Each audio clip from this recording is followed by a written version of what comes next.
So here's what I would do if I suspected that a child in my life had sensory processing disorder. So one thing that I would do would be to keep record or keep track of the behaviors that I'm seeing.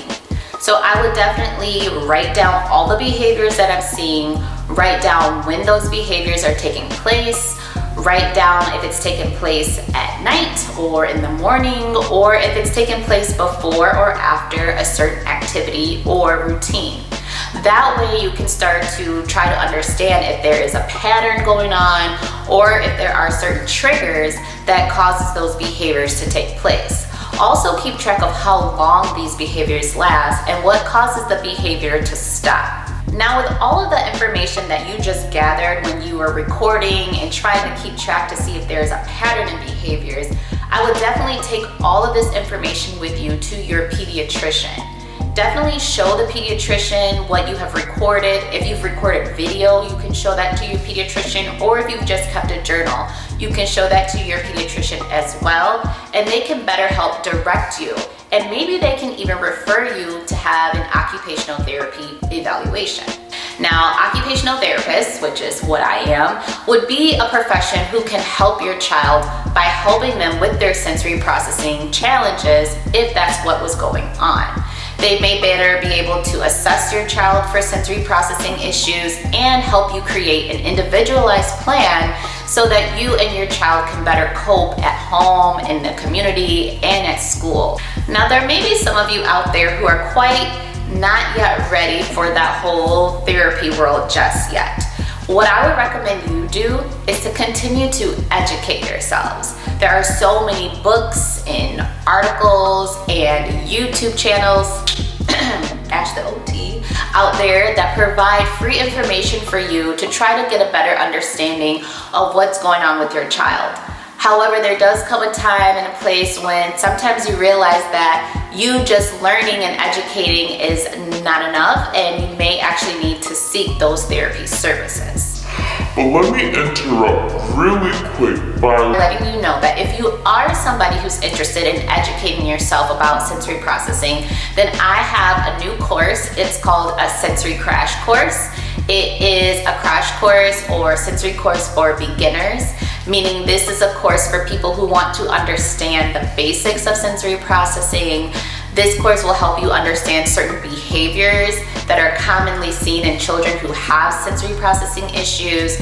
And this course will help you with strategies and different activities that you can start applying today to help the child in your life. So if this sounds like a course that would benefit you and would help you learn more about sensory processing, then I will leave the link for the course in the description below, as well as a promo code, so I got you. But back to what we were discussing. Another thing that I would do if I suspected that my child had sensory processing disorder would be to comfort the child. So a lot of times, especially if a child is a little bit older and let's say they're in that school age range, then they may start to suspect and realize that some of the things that they are doing is quite different from their friends or their peers. And they may start to feel excluded or feel ashamed or feel embarrassed by some of their behaviors. So that is why it's your job as the parent to make sure that you are talking with your child about their challenges, that you are comforting them.